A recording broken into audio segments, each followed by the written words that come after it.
What's going on, guys? It's Will with Military Lawn Cuts, and today we are quoting sod. I'm going to be walking you through a real life example of how to prep, install, pick up, and deliver the sod properly to make sure you're making a profit on your job. Let me show you guys what we're working with here. All right, so let's look at the actual property here. I have a live footage video. It's about a little bit over 60 seconds long. Let's take a look at what we see here. So right off the bat, I see that we are going to need to do some leaf cleanup here. And it looks like there is, a lot of it is dirt.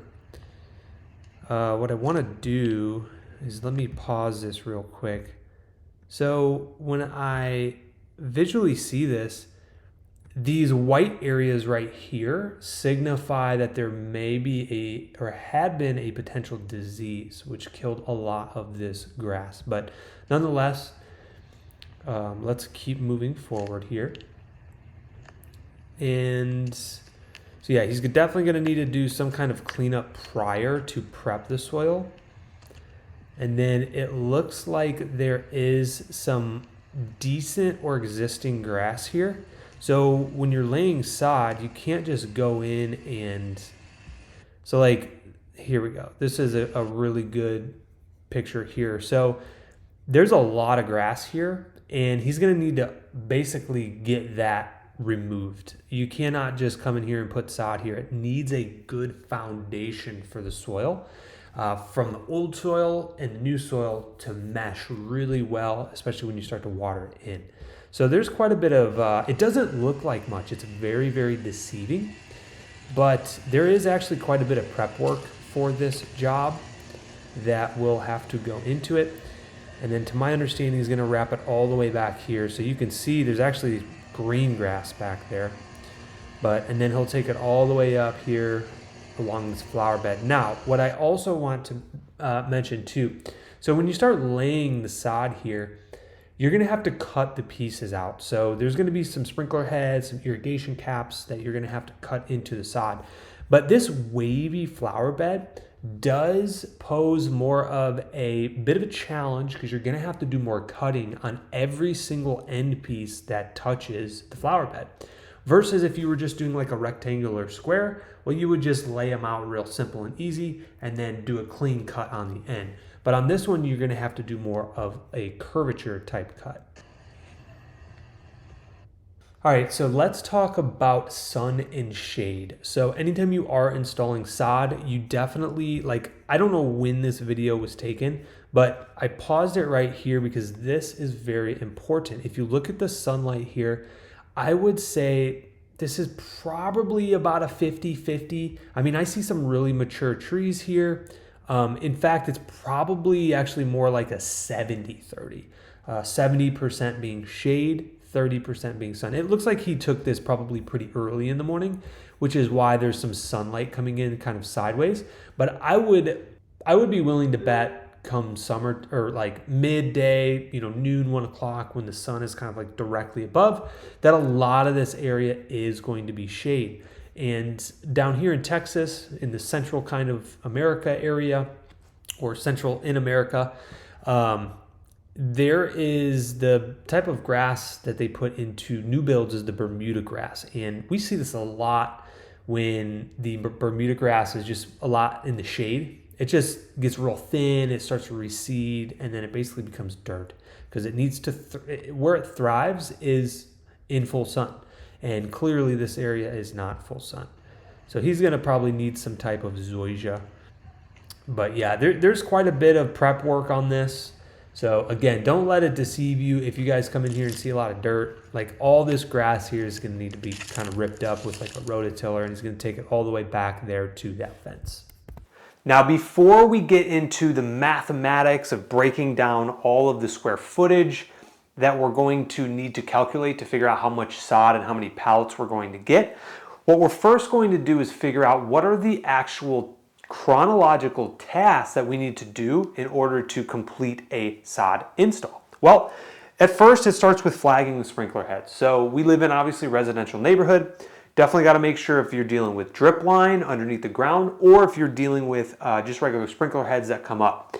Well, for this particular property, they have sprinkler heads. So you're going to want to budget roughly, and let me grab a red marker here. You're going to want to budget roughly about 1 budgeted hour of work for flagging the sprinkler heads. Why? Well, it's going to take you about 30 minutes at the beginning of the day, or the beginning of the job, I should say, and then 30 minutes at the end of the job. Now, once that's done, you go through, you flag all these sprinkler heads with little flags. This way they don't get buried when you actually go and put the sod on top, because you're going to have to cut those holes out so that way the sprinkler system still waters the grass.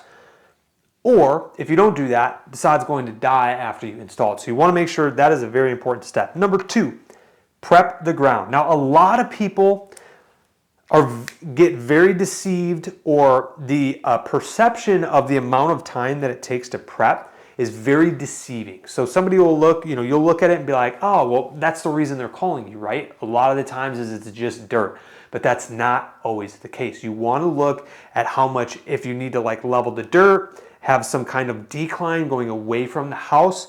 There's a lot to it. If there's even just a little bit of grass, that stuff needs to come up. You cannot just lay sod on existing grass, because it's not going to establish a good foundation for that sod. So the prep work, now for this specific job, we are going to budget roughly about 6 budgeted hours to prep this ground. Now again, what this includes is any pine needles, leaves, existing grass, all of that needs to be removed. We need basically dirt, a good foundation of dirt to go in there and put our new sod right on top. What we use is like a rototiller. Sometimes if there's a lot of like good healthy grass in areas, we'll just go in there, rototill things up, rake everything out, get it down to that firm kind of foundational dirt layer. All right. Now, number 3 is going to be your pickup and delivery of sod. The vendors that are near us, so they kind of charge an arm and a leg for this. So obviously we only have like Ford F-150 trucks, so we can't really be hauling pallets of sod because of the weight distribution on this one. On this one, this is just me shooting in the dark, but it's going to be probably a couple pallets at least. So I think we're able to carry like 3/4 of a pallet, so I can either take 2 trips up and back, or they charge us a $225 fee to bring a semi truck out and a hauler and just basically drop a couple pallets there. So let's just budget about $225. And again, this isn't even any profit, but $225 for the delivery and pickup. You could do it yourself to try to save a little bit. But number 4, all right, install. Now this is really important, because this is going to be, all right, you want to make sure you get the right sod. I should have backtracked this, but most of the time when you're doing sod, it's because for us, it's like in the shade. So let's talk about different grass types first before we go any further and actually do the install. We want to make sure we're installing the right sod. Well, for us, the new build communities, they put Bermuda grass in there, okay? So Bermuda grass, let me put it over here. Bermuda is a type of grass down here in Texas that basically needs about 100% sun. That's when it flourishes. That's why they put this stuff in the new build communities, because there's not a lot of shade, the trees are real small, and there's not a lot of shade out there, so it needs 100% basically to flourish really well. Now, what happens is after the houses grow, the trees grow big, now all of a sudden there's a lot of shade. And the Bermuda starts to recede, it gets thin, becomes dirt. And then the other grass type that you can look at doing is a St. Augustine, which this one is typically about a 50-50. So you're going to want typically about 50% sun, 50% shade. That will get you a nice, healthy, flourishing St. Augustine, as long as it's taken care of, well, watered, all that stuff. It wants about a 50-50. That is where that grass type flourishes well. Now, the last one is going to be your zoysia, which is typically what we recommend. Again, on this particular property, looked like there was a lot of shade. So zoysia is going to be 80% shade and about 20% sun. This is when that zoysia flourishes very, very well. And I'll give you 2 subcomponents of that. There is the Palisade. Palisade. I'm gonna spell that wrong, but it's basically the Palisade. P-A-L. I think it's I-S-A-D. And then there's a Cavalier. So these are two Cavalier. I-E-R. These are two different strands of zoysia, and this is really important for you guys. So this is going to be about a 70-30, 70% shade, 30% sun. And the Cavalier is going to be where it's like 80 plus shade. Like this is going to be your shade grass type that you're going to want to install. Now what's nice is because they put the Bermuda in for a lot of new builds, you're going to actually want to start to recommend the Cavalier. Why? Well, because it's got a real thin blade, and a lot of times if you're not like an expert, you can't really tell the two apart. The Cavalier basically looks like Bermuda. Now there's a couple different ways you can tell it apart. I'm not going to go into that, but the Palisade has a thicker blade. St. Augustine has a very thick blade. It's oftentimes said that that's like the crabgrass of grass, right? So yeah, just make sure you're picking the right sod. I would say 80+% of our sods are going to be your Zoysia Cavalier, because again, they're calling you because their Bermuda grass died and it's full shade anyways. Now, for the install, this is very important to make sure you budget enough time to actually do the install. On this property, I am going to budget roughly about 8 hours to actually install the grass. Now this is going to be, it's not as simple as just laying down sod. So what you want to do is cut the first piece in half, and then you start up at the corner of the property. Let me show you here. So you're going to basically put your sod piece there. So that'll be your first sod piece, and then the second one, you just want to cut it in half, and you basically want to build out somewhat of like a staircase. You don't want to just line them up perfectly, because you want there to have some offset, so that way it's when it does start to grow and the roots start to take, it all fills in really nicely. All right, so that's a proper way to install. Now what you also have to do is you're going to have to cut them to size, because sometimes there will be a tree in the way, sometimes there'll be a sprinkler head here that you actually have to use a knife, cut through the sod, cut a hole so that way the sprinkler head can come up, irrigation caps, all of this stuff that you have to count for when you're doing the install. So it's not, again, as easy as just, oh, we'll just lay down the squares and it'll be done. So we're going to budget about 8 hours for this job is typically what we see. All right, now the cleanup and disposal. Now again, all of that grass that you guys saw in that video, there is going to be, let me tell you, a heavy disposal. Trust me. I've done this so many times. We've been doing sod for 3 years. We've probably done close to maybe 30 sod installs for residential ones. 2 or 3 pallets worth. There's always a ton of disposal. It never looks like there's, oh, it's so easy, there's just a little bit of grass. Trust me, this is going to have a heavy disposal. So for us, a heavy disposal is going to be about $185. That is a truckload of dirt that's going to the dump. Now it's not obviously filled all the way to the top, but dirt weighs a lot.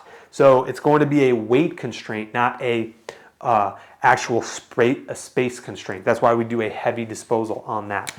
So 185 for disposal. All right, now final walkthrough and check. So what you want to do at the end, just like you flagged the sprinkler heads at the beginning, you're going to flag them, or not flag them.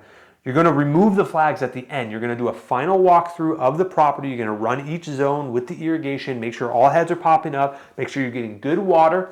And once you install sod, it's very, very important that you communicate to the customer that, hey, this is a living organism. When I hand this off to you, I'm taking a picture of it today because why? It's very healthy. It's in a great state. If you fail to water the lawn, it's not our fault. We are not going to be responsible because you didn't want to water the lawn or your irrigation system didn't work. We came out, did the work, 100%, A+, got your approval, final walkthrough, explained to you that it's your responsibility now that it's a living organism to take control of it. Just make sure you make that very, very clear to the customer so that way they understand what they need to do. And typically, we recommend a couple days or 2 times each day for the first at least week and a half. The first 10 days, that sod needs to be watered in twice a day, 5 to 10 minutes. You don't want there to be so much pooling of water, but you don't want it to be super dry either. So you just want to give it enough so that way when that new sod comes into the old dirt, that it waters in real well and it meshes real nicely. So the first 10 days are crucial depending on the season. When you are doing sod, typically spring and fall is like the best time. But yeah, basically, and then what you're doing too also is just getting the walkthrough, getting approval for the customer to make sure they are satisfied. And that is going to be another 30 minutes. But I'm not going to actually write that because I just put 1 budget hour on flag and sprinkle heads anyway. So we are good to go. Hi, I was calling to see what the square footage is for Zoysia Cavalier. All of our pallets are 500 square feet. Okay. And then how much is a pallet? Would it be for a landscaper or contractor? Yes. Or individual? Landscaper. A Cavalier is running $281.88 per pallet. Unfortunately, we are not going to have any Cavalier until maybe November, maybe not until springtime. I'm not quite sure yet. Okay. Yeah, no worries. I just wanted to get a price check so we can quote properly. Okay. Awesome. Thank you so much. I appreciate it. Now, what I did here is I added up all of this square footage and came to 2,321 square feet. All right. So 2,321 divided by 500 means we are going to need 4.6 pallets. 4.6 pallets of Zoysia. Now, that's a lot of sod. This is an entire front yard and side yard. I've been doing this again for a while. The typical front small little lawn, generally, if I'm shooting from the hip, costs roughly about $2K. And that's typically like that's like 2 pallets. Now, because this one is 4.6 pallets, I believe that my prep and install is way off. In fact, I would argue that it's probably double that. I haven't actually gone out and physically walked the property. I was just sent this video. So what we're going to do is, I believe that this is going to be roughly ×2. Now, let's get into the numbers to make sure that we are making a profit on this job. It's going to cost $1,308. That's what we're going to have to come out of pocket to pay for it. Now, as landscapers, what we like to do is upcharge our material. We typically upcharge it 30%. So $1,308 plus 30% is $392, which comes to roughly about $1,700, and we would make a $392 profit on the material. Now, $1,700 is what we're going to charge for material. I thought we were coming out to about 2 pallets, which is typically about what a front lawn is here. So what we're going to do is the one budgeted hour will stay the same. So let's just add up all of the budgeted hours. So budgeted hours, so we charge $80 an hour in our area. So budgeted hours, what do we got? So we're going to take 6 times 2 is 12. So it's going to be 12 hours for prep. I believe it's going to be a 2-day prep of one guy being there for roughly 6 hours. I believe that. So that's 12 plus 16 for the actual install, which is typically about 4 hours a pallet, a little bit more than 4 hours a pallet. But again, we got about 4.5 pallets here. The other thing you have to account for is the sod right there in the front yard where you can park the truck and unload the sod, or do you have to wheelbarrow it all the way into the backyard? That will add time on the install. But on this one, it's nice. It's right up front, right where you can park the truck, drop off the sod, right off the side, and you should be okay. Now, all right, so we're basically at 29. So plus 1, this is 29. So what is 29 times 80? 2,000. So this is going to be your labor. $2,320 is for your labor. Now what you have to also add is your pickup, delivery, and then the disposal costs. This is going to be $410. Now let's figure out what we're going to charge the customer. $410 plus $23.20 plus 1,700 comes to $4,430. This is $4,430. This number right here should not move. That's what it costs you to install sod and make a good profit. Thanks so much for watching, guys. If you found value in this video, please hit that like button. Leave a comment if you have any questions on this stuff, and we'll see you guys next time.